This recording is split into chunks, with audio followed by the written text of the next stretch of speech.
ಒಬ್ಬ ವಿಕ್ರಮ್ ಗೌಡ ಅಂತ ಹೇಳಿ ಒಬ್ಬ ನಕ್ಸಲ್ಲು, ಡ್ರೆಡೆಡ್ ನಕ್ಸಲ್. ಕಳೆದ ಒಂದು 20 ವರ್ಷದಿಂದ ಅವರನ್ನು ನಮ್ಮವರು ಸರ್ಚ್ ಮಾಡ್ತಾಯಿದ್ರು. ಅವ್ರು ಹಾಗೆ ತಪ್ಪಿಸ್ಕೊಂಡು ಅನೇಕ ಎನ್ಕೌಂಟರ್ಸಲ್ಲೆಲ್ಲ ಅವರು ತಪ್ಪಿಸ್ಕೊಂಡು ಹೋಗಿದ್ದಾರೆ. ಅವರು ನಿನ್ನೆ ಸಂಜೆ ಅವರಿಗೆ ಎನ್ಕೌಂಟರ್ ಆಗಿದೆ. ಅವರು ಇದ್ದಕ್ಕಿದ್ದಂಗೆ ಇವರು ಪೊಲೀಸ್ನವ್ರ ಮೇಲೆ ಫೈರ್ ಮಾಡಿದ್ದಾರೆ. ಅದನ್ನು ಇವರು ರಿಟರ್ನ್ ಫೈರ್ ಮಾಡಿ ಇವರು ತೀರ್ಕೊಂಡಿದ್ದಾರೆ. ಅವ್ರ ಜೊತೆಯಲ್ಲಿ ಇನ್ನೂ ಒಂದು 2-3 ಜನ ಇದ್ದರು, ಮತ್ತು ಅವರೆಲ್ಲ ಓಡೋಗಿದ್ದಾರೆ. ಕೋಂಬಿಂಗ್ ಕಂಟಿನ್ಯೂ ಮಾಡಿದ್ದಾರೆ ನಮ್ಮವರು, ANF ಪೊಲೀಸು. ಇನ್ನೂ ನಡೀತಾ ಇದೆ ಸರ್. ಆಕ್ಟಿವ್ ಇದ್ದಾರೆ ಸರ್ ಅವರು? ಹೌದು, ಆ್ಯಕ್ಟಿವ್ ಆಗಿದ್ದರು ಅಂತಲೇ ಅವರಿಗೆ 20 ವರ್ಷದಿಂದ ಸರ್ಚಲ್ಲಿ ಇದ್ದರು. ಅವರು ಬೇರೆ ಬೇರೆ ರಾಜ್ಯಕ್ಕೆಲ್ಲ ಹೋಗೋದು ಬರೋದು, ಅವರ ಮೂಮೆಂಟ್ ಕೂಡ ವಾಚ್ ಮಾಡ್ತಾಯಿದ್ರು ನಮ್ಮವರು. ಬಟ್ ಸಿಕ್ಕಿರಲಿಲ್ಲ.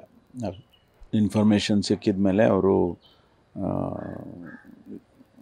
ಎನ್ಕೌಂಟರ್ ಆಗಿದೆ. ಕುದುರೆಮುಖ ಪ್ರಾಜೆಕ್ಟು, ಕಸ್ತೂರಿ ರಂಗನ ವರದಿಗೆಲ್ಲ ವಿರೋಧ ಇದ್ರಂತೆ ಸರ್. ಅವ್ರ ಟೀಮ್ 20 ವರ್ಷದಿಂದ ಆಕ್ಟಿವ್ ಆಗಿದ್ರಂತೆ.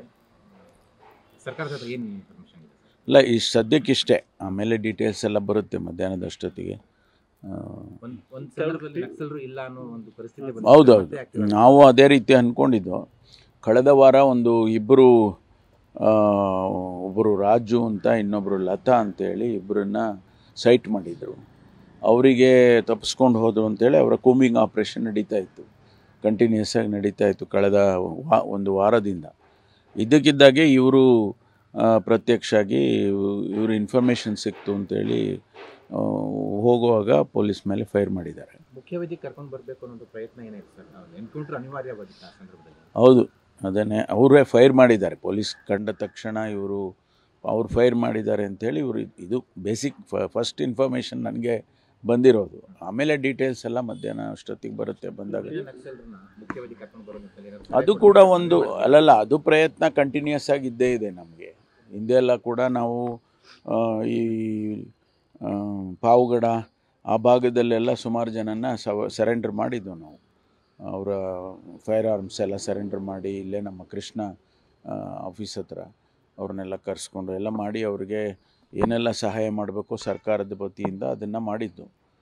ಈಗಲೂ ಕೂಡ ಅದು ಕಂಟಿನ್ಯೂಸ್ ಆಗಿ ಅದು ಇದ್ದೇ ಇದೆ. ಯಾರಾದರೂ ಸರೆಂಡರ್ ಆಗೋದು ಅಂಥದ್ದಿದ್ದರೆ ಅವರಿಗೆ ಸರೆಂಡರ್ ಮಾಡಿಸ್ಕೊಂಡು ಅವರಿಗೆ ಸಾಮಾನ್ಯವಾದಂಥ ಜೀವನ ನಡೆಸೋದಕ್ಕೆ ಅವಕಾಶ ಮಾಡಿಕೊಡೋದಕ್ಕೆ ಅದನ್ನು ಮಾಡ್ತಾರೆ. ಅದು ಇದ್ದೇ ಇದೆ. ಆದರೆ ಇಲ್ಲಿ ಫಾರೆಸ್ಟಲ್ಲಿ ಇದ್ಕೊಂಡು ಪೊಲೀಸ್ನವ್ರ ಮೇಲೆ ಫೈರ್ ಮಾಡೋದು ಅಥವಾ ಆ ಥರ ತಪ್ಪಿಸ್ಕೊಂಡು ಹೋಗೋದು ಮಾಡೋದು, ಈ ಥರ ಎಲ್ಲ ಮಾಡುವಾಗ ನ್ಯಾಚುರಲಿ ಹಾಗೇ ಆಗುತ್ತೆ. ಸರ್, ಮತ್ತೆ ಆನೇಕಲ್ಲಲ್ಲಿ ಒಂದು ನಿನ್ನೆ ರೌಡಿ ಶೀಟರ್ ಮೇಲೆ ಅಟ್ಯಾಕ್ ಆಗಿದೆ ಸರ್. ಈ ರೀತಿ ಬೆಂಗಳೂರು ಸುತ್ತಮುತ್ತ ಜಾಸ್ತಿ ಆಗ್ತಿರೋದಕ್ಕೆ ಅಲ್ಲ, ಅಟ್ಯಾಕ್ ಆಗುತ್ತೆ ಅಂದರೆ ಅವ್ರನ್ನ ನಿನ್ನೆ ಎಲ್ಲ ಚೇಸ್ ಮಾಡಿದ್ದಾರೆ. ಅವರು ಸಿಕ್ಕಿಲ್ಲ, ತಪ್ಪಿಸ್ಕೊಂಡು ಹೋಗಿದ್ದಾರೆ. ಇನ್ನು ಹುಡುಕ್ತಾ ಇದ್ದಾರೆ ಅವ್ರನ್ನ. ಸರ್, ಈ ರೀತಿ ರೌಡಿ ಪೆರೇಡ್ಗಳನ್ನು ಕಡಿಮೆ ಮಾಡ್ತಿರೋದ್ರಿಂದ ಈ ರೀತಿ ಕಡಿಮೆ ಏನು ಮಾಡಿಲ್ಲ. ಪ್ರತಿ ವಾರ ಅವರು ಪ್ರತಿ ಪೊಲೀಸ್ ಸ್ಟೇಷನ್ನಲ್ಲಿ ಆ ಏರಿಯಾದಲ್ಲಿ ಇರ್ತಕ್ಕಂಥ ಈ ಥರ ಬ್ಯಾಡ್ ಎಲಿಮೆಂಟ್ಸ್ ಏನಿದ್ದಾರೆ ಅವ್ರನ್ನೆಲ್ಲ ಪೆರೇಡ್ ಮಾಡೋದು ಅದೆಲ್ಲ ಕಂಟಿನ್ಯೂಸ್ ಆಗಿ ಮಾಡ್ತಾ ಇರ್ತಾರೆ. ಅದೇನು ನಿಲ್ಲಿಸಿಲ್ಲ. ಅದು ಆ ಎಕ್ಸರ್ಸೈಸು ನಡೀತಾನೆ ಇರುತ್ತೆ. ನಿನ್ನೆ CM ಮನೆಯಲ್ಲಿ ಮೀಟಿಂಗ್ ಆಯಿತು. ಯಾವ ವಿಚಾರ ಎಲ್ಲ ಚರ್ಚೆ ಆಯಿತು? ಅಲ್ಲ, ಈ ಚುನಾವಣೆಯಲ್ಲಿ ಏನೇನಾಗಿದೆ ಅದು, ಆಮೇಲೆ ಜೊತೆಗೆ ಬರ್ತಕ್ಕಂಥ ಅಧಿವೇಶನದಲ್ಲಿ 9ನೇ ತಾರೀಕು ಬರ್ತಕ್ಕಂಥ ಅಧಿವೇಶನದಲ್ಲಿ ನಮ್ಮ ಏನು ವಿರೋಧ ಪಕ್ಷದವರು ನಮ್ಮ ಮೇಲೆ ಏನು ಅಟ್ಯಾಕ್ ಮಾಡ್ತಾರೆ, ಇಲ್ಲ ಸಲ್ಲದ ಆರೋಪಗಳು ಮಾಡ್ತಾರೆ, ಅದಕ್ಕೆಲ್ಲ ಉತ್ತರ ಕೊಡೋದಕ್ಕೆ ಎಲ್ಲ ಇಲಾಖೆಯವರು ರೆಡಿ ಆಗಬೇಕು ಅಂಥೇಳಿ ಅದ್ರ ಬಗ್ಗೆ ಚರ್ಚೆ ಮಾಡಿದ್ವಿ. ಈಗ ನಾಗಮಂದ್ರ ಸರ್ ನೇತೃತ್ವದಲ್ಲಿ 40% ಕಮಿಷನ್ ತನಿಖೆ ನಡೀತಾ ಇದೆಯಲ್ಲ ಸರ್, ಅದರ ವರದಿ ಪಡೆದು ಏನಾದರೂ ಕ್ರಮಕ್ಕೆ ಮುಂದಾಗುತ್ತೆ ಸರ್ಕಾರ ಅಂತ? ಅಲ್ಲ, ಅದನ್ನು ನಮ್ಮಲ್ಲಿರ್ತಕ್ಕಂಥ ಮಾಹಿತಿಗಳನ್ನೆಲ್ಲ ನಾವು ತಿಳಿಸ್ತೇವೆ. ಈಗ ಲೋಕಾಯುಕ್ತದವರು ಒಂದು 20 ವಿವಿಧವಾದಂಥ ಅಲಿಗೇಷನ್ಸು ಅಥವಾ ಅಂಶಗಳಿದ್ದಾವೆ. ಅದರಲ್ಲಿ ಇದು ಯಾವುದೋ ಒಂದನ್ನು ತಗೊಂಡು ಅವರು ಅದನ್ನು ತಿಳಿಸಿದ್ದಾರೆ. ಅದರಲ್ಲೂ ಕೂಡ ನಮಗೆ ಇರುವಂಥ ಮಾಹಿತಿ ಪ್ರಕಾರ ಅದರಲ್ಲೂ ಎಲ್ಲ ಅಂಶಗಳನ್ನು ಕೂಡ ಅವರು ನೋಡಿಲ್ಲ.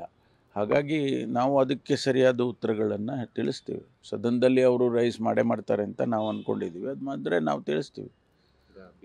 BPL ಕಾರ್ಡ್ ಕೂಡ ಅದೊಂದು ಸಾರ್ವಜನಿಕರು ತುಂಬ ಆತಂಕ ಆಗಿದೆ ಸರ್. ಇಲ್ಲ, ಆತಂಕ ಪಡೋ ಅಂಥದ್ದು ಏನಿಲ್ಲ. ಈ BPL ಕಾರ್ಡ್ ಕೊಡೋದಕ್ಕೆ ಒಂದಷ್ಟು ನಿಯಮಗಳನ್ನು ಮಾಡಿದ್ದಾರೆ. ಕೇಂದ್ರ ಸರ್ಕಾರದಿಂದನೂ ಬಂದಿದೆ, ನಮ್ಮ ರಾಜ್ಯ ಸರ್ಕಾರದಿಂದನೂ ಕೂಡ ನಿಯಮಗಳಿದ್ದಾವೆ. ಅದರಲ್ಲಿ IT ರಿಟರ್ನ್ಸ್ ಫೈಲ್ ಮಾಡೋರು ಯಾರು? IT ರಿಟರ್ನ್ಸ್ ಫೈಲ್ ಮಾಡೋರು ಸ್ವಲ್ಪ ಹಣ ಇರೋರು, ಅನುಕೂಲಸ್ಥರು, ದುಡಿಮೆ ಮಾಡೋರು, ಅವರಿಗೆಲ್ಲ IT ರಿಟರ್ನ್ಸ್ ಫೈಲ್ ಮಾಡೋರಿಗೆ BPL ಅವ್ರನ್ನ ಹೆಂಗೆ ಬಡವರು ಅಂತ ಹೇಳ್ತೀರಾ? ಅದಕ್ಕೆ ಇಲ್ಲ ಅದು ಕೊಟ್ಟಿದ್ದಾರೆ.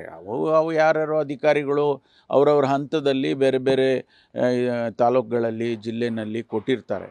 ಅದನ್ನು ಈಗ ನಾವು ವೆರಿಫೈ ಮಾಡಿ ಅದನ್ನು ಅಂಥವರಿಗೆ ಅದನ್ನು ಸ್ಟಾಪ್ ಮಾಡಬೇಕು ಅಂತೇಳಿ ಒಂದು ಆಹಾರ ಇಲಾಖೆ ತೀರ್ಮಾನ ತಗೊಂಡಿದ್ದಾರೆ. ಆರ್ಥಿಕ ಹೊರೆಯಿಂದಾಗಿ ಅದೇನಿಲ್ಲ, ಇದು ಅದೇ ಬೇರೆ ಇದೇ ಬೇರೆ.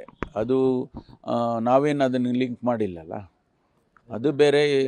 BPL ಕಾರ್ಡ್ನವ್ರಿಗೆ ಮಾತ್ರ ಕೊಡ್ತೀವಿ ಅಂತ ಹೇಳಿಲ್ಲಲ್ಲ ನಾವು. ಅನ್ನಭಾಗ್ಯ 2000 ಅದಕ್ಕೆಲ್ಲ ಅದು ಅದಿರ್ಬೋದು, ಬಟ್ ಬೇರೆ ಗ್ಯಾರಂಟಿಗಳಿಗೆಲ್ಲ ನಾವು BPL ಲಿಂಕ್ ಮಾಡಿಲ್ಲಲ್ಲ. ಮತ್ತೆ ಆರೋಪ ಮಾಡೋರು ಮಾಡ್ತಾ ಇರ್ತಾರೆ. ನ್ಯೂಸ್ ಫಸ್ಟ್ ನಿರ್ಭೀತಿಯಿಂದ ನಿಮ್ಮ ಪರವಾಗಿ.